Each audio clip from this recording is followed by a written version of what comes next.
যাদের একটা পরিচিতি, যাদের ডেডিকেশন সবাই জানে, সেই তরুণদের পরবর্তী কর্মকাণ্ডগুলো কি?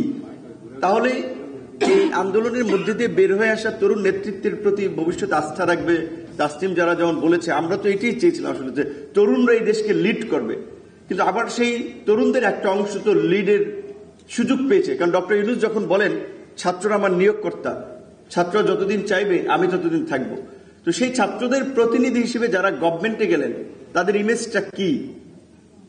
তারা কি করেছেন গত এই 1 year প্লাস সময় যারা গভর্নমেন্টে আছেন কিংবা যারা সেখান থেকে দল করেছেন, তাদের এক্সাম্পলটা কি? যে ভাই আমি ছাত্র আন্দোলন থেকে উঠে এসেছি, তোমাদের প্রতিনিধি হিসেবে 1 বছরে আমি একটা মিনিস্ট্রি থেকে এই কাজগুলো করেছি, সো আমরা নেক্সট দেশের দায়িত্ব পেলে আমরা এইভাবে দেশকে সাজাতে চাই। যে সমস্ত ইয়ং অ্যাডভাইজাররা আছেন, কোনো ওইভাবে দৃশ্যমান দৃষ্টান্ত দেখাতে পারবেন যে এটা করেছেন?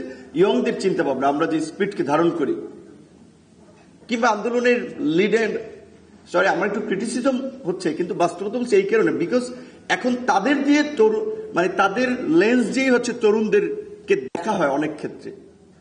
সো এই পার্টি গঠন করলো, সেক্ষেত্রে তাদের বিভিন্ন জেলা, ঢাকার পর্যায়ে যারা দায়িত্ব পালন করছে, এমনকি আমার খুব খারাপ লাগে, আমার খুব ক্লোজ কিছু সহকর্মী শুনে, ইভেন তাদের মধ্যে অনেকে ফিমেল, যে লালন মেলা হয় কুষ্টিয়ায়, সেখানে ওইখানে আপনার একটা থাকে, আপনার রাজস্ব কালেকশন একটা প্রসেস থাকে, সেটা অনেক ক্ষেত্রে গভর্নমেন্ট করে, অনেক ক্ষেত্রে এটা টেন্ডারে দেয়, সেটা তারা এগুলো নিয়ন্ত্রণ করে।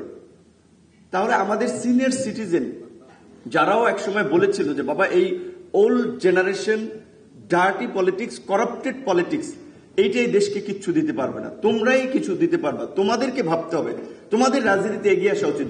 মানে সরি অ্যাকসেন্স এরকম অনেকে আমাকে বলছিল, ইভেন জাফরুল্লাহ চৌধুরীর মতো ব্যক্তি আপনারা চেনেন, সবসময় বলছে তোমরা বুড়োদের কথা শুনো না, বুড়োদের পিছিয়ে ঘুরো না, তোমাদের চিন্তা ভাবনা তাদের চেয়ে অনেক ভালো, ফ্রেশ, তোমরা ভালো কিছু করতে পারবা। আমরা 71-এ মুক্তিযুদ্ধ করেছি, আমার বয়স তখন কয় বছরে ছিল, জাফরুল্লাহ চৌধুরী এভাবে বলতো, আরো অনেকে এই কথা বলেছে। তার আজকের সেই আমরা যারা তরুণ, আমরা একটা নেতৃত্বের সুযোগ পেয়েছি, নিজেদেরকে উপস্থাপনের সুযোগ পেয়েছি, আমরা কিন্তু খুব সেই একটা ভালো এক্সাম্পল সেট করতে পারিনি।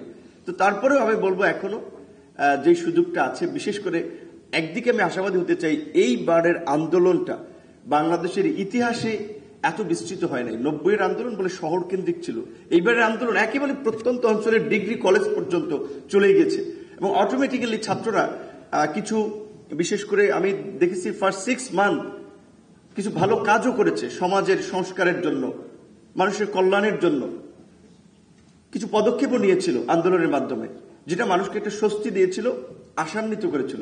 সুতরাং সেই তরুণদেরকে যদি আমরা একটু আবার একটা সঠিক দিকে ডিরেকশন দিতে পারি, তাহলে বোধহয় একটা ভালো কিছু সম্ভব। প্রকৃত অর্থে আমি এই যে জুলাই ঐক্যমত্য কমিশনের যে 8 মাসের আলোচনায় আমি ছিলাম, আমি মানে আমার নলেজ কম থাকতে পারে, আমার বোঝাপড়ায় ঘাটতি থাকতে পারে, কিন্তু এত পণ্ডিত ব্যক্তিরা, লার্নেড, এক্সপিরিয়েন্স, দেশে বিদেশে বিভিন্ন প্রতিষ্ঠানে, খ্যাতনামা প্রতিষ্ঠানে কাজ করেছেন, সো তাদের একটা কাজের প্রসেস, আমি ঐক্যমত্য কমিশনের কাজের শুরুর দিকেই আমি হাসছিলাম। অনেকগুলো মিটিংয়ে গিয়েছি, অনেকগুলো মিটিংয়ে যাই নেই, প্রসেস দেখে বুঝতে পারছিলাম এটা শেষ পর্যন্ত একটা অনৈক্যের দিকে যাবে এই ঐক্যমত্য কমিশনের কার্যক্রমগুলো। তাই হয়েছে। আচ্ছা আপনারা বলেন, একেবারে 100% ঐক্য এইভাবে আলোচনা করে, বিশেষ করে পলিটিক্যাল ইস্যুতে এই মোমেন্টে সম্ভব না। তো সবার কনসার্নটা নিয়ে সরকারের পক্ষ থেকে কিছু প্রস্তাব সবাইকে জানিয়ে দেওয়া উচিত ছিল যে আমরা এটা করতে চাই দেশের বৃহত্তর স্বার্থের জন্য।